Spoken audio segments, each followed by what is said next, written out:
Morning, and welcome to another FasTrax webinar. Webinars are weekly events that we hold. They are at 9 a.m. Central, 10 a.m. Eastern.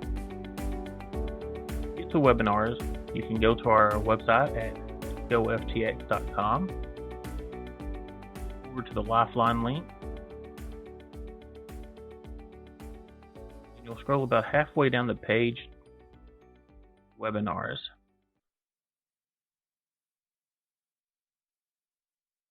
Here, you can register for upcoming webinars. You can view previously recorded webinars.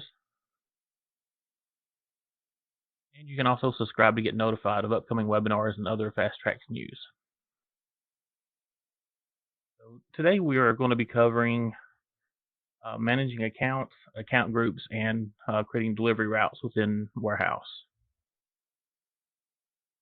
So to get started, we're going to go to Warehouse. The first thing we're going to cover is actually account groups. So when we go to maintenance, account groups are the second tab. Basically what an account group is a way that you can group all lock accounts together. This is done basically to get pricing for them. As you can see, I have one for default and one for FasTrax stores. We come down here and hit edit. You can see for my FasTrax stores, I have a price list of FasTrax stores. That means any account that I put into this group gets this particular price list. It'll be a price list that I set up specifically for FasTrax stores. If you recall, we've done a previous webinar on setting up price lists for accounts, and that is available on the website as well. Once we actually have our account group set up, the next thing I want to go over is adding accounts to delivery route, and then we'll go back to managing the accounts themselves. So for delivery routes, still the maintenance tab, I come over to the right under delivery route.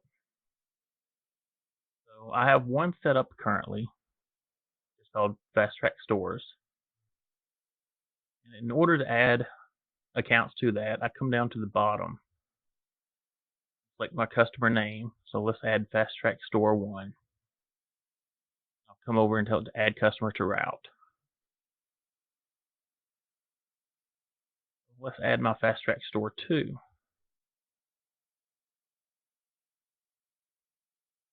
As you can see, I have stop 1, FasTrax store 1, stop 2, FasTrax store 2. Now, if I want to change up the route, I can actually highlight the one that I want to change.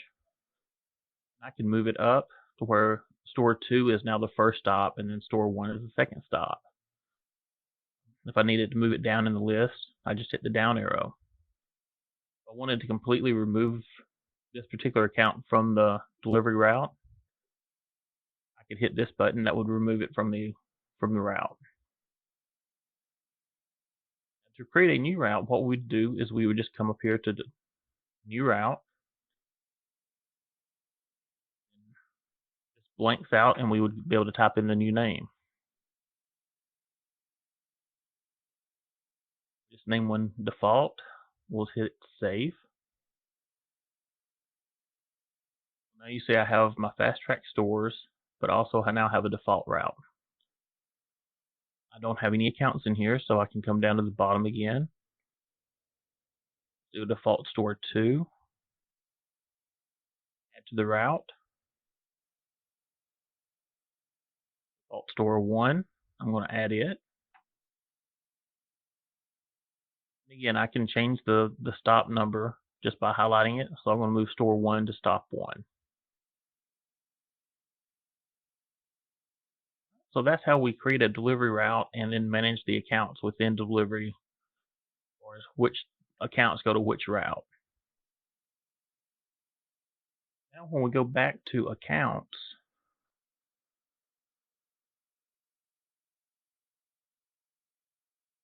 we look at FasTrax store 1. I want to hit edit the account. based on when the delivery is set to run. So say my FasTrax delivery route, say if it's set for Monday and Thursdays, I could come down here now and say that my primary delivery Monday for this account, secondary would be Thursday. I would just save the account.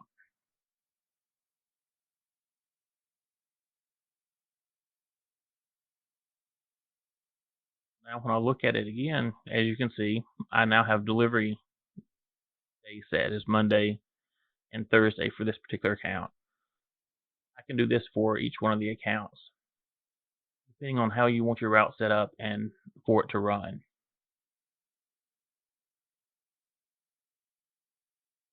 Of course, in the account itself, we also have the account group. This is where this is tied to as far as the price list. This would already be set up when you set up your account originally. But in case you was to change it for whatever reason, you wanted to put it into a different group, you could change the group here. I can move this to my default group, and then it would get my price list for all the default stores. I'll move it back to my FasTrax store.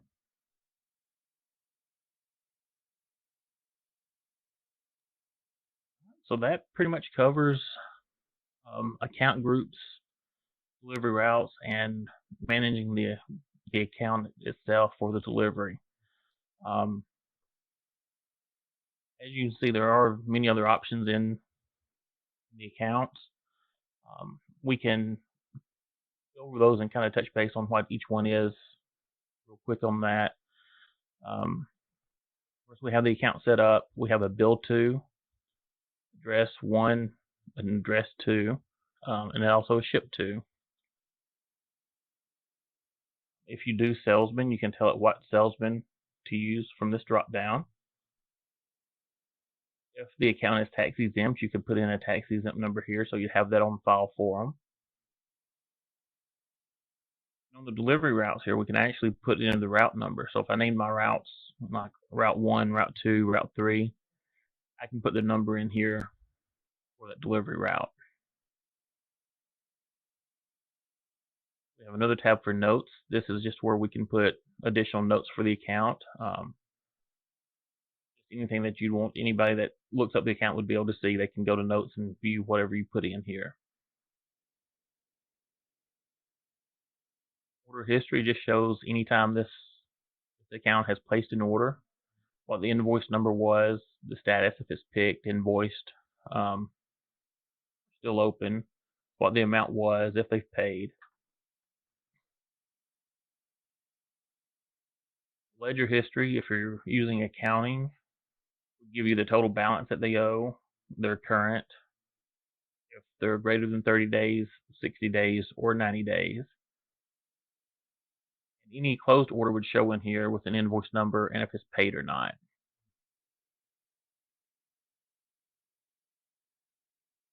Under the other tab, we can put in a contact name, a phone number, a fax number, and an email. The option for auto email is for whenever you do an order for this account. If you have auto email set, when you invoice that order and close it out, this contact email would automatically get the invoice sent to them with a PDF file.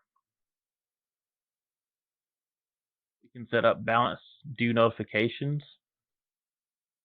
We can have that set to go so many days before the due date.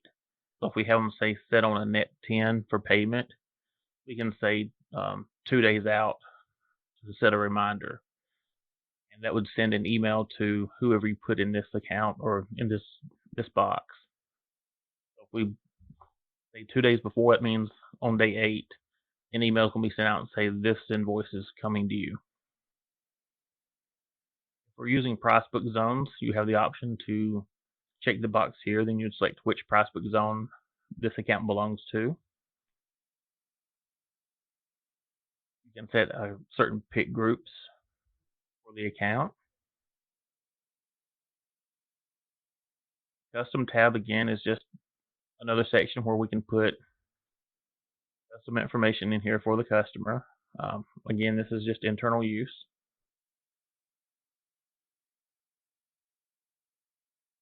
You have to collect sales tax on, say, if you're selling to your own stores and they're getting store used items from you that they're not going to resell. You have to collect sales tax on it. So this is where you can set what rate it is. This would show any sales tax rate that you have set up, and you would just select the sales tax and apply it to this account.